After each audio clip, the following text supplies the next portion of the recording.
รถก่อนเอาที่บ้าน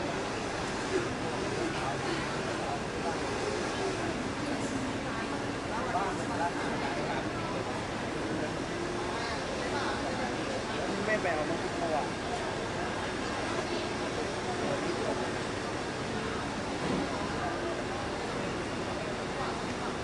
มีอะไรเลยชมไปอะไรไม่มีอะไรเลยเงียบกิ๊บทำน้ำอย่างเดียวมีแบบหวานเจี๊ยบเลยคือโยนทิ้งหมดอ่ะ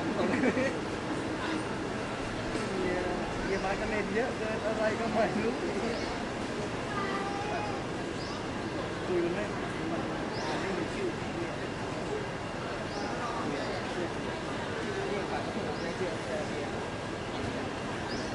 เฉพาะมึง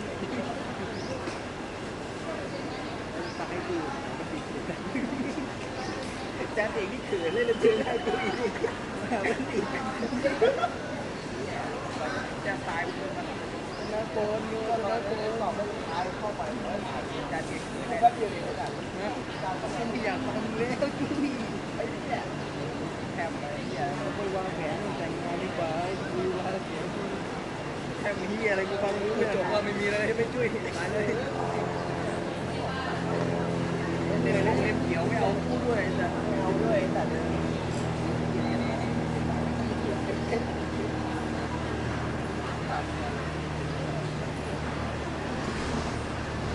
เสียหลายวันเลยเรื่องเขียว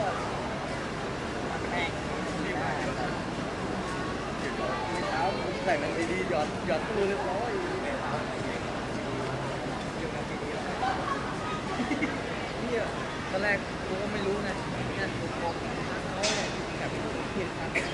ทิตย์แล้วจะตอบคนเป็นดีไม่ได้เรียนแล้วกว่าจะได้เก่งอย่างนี้เองกูตั้งไปจานหาแต่ได้ไม่ตอบธรรมดาทับกีได้แล้วนะเล่นนายเอาวีจนเลยเมื่อก่อนนี่นั่งดูเล่นเลยเหงาเลย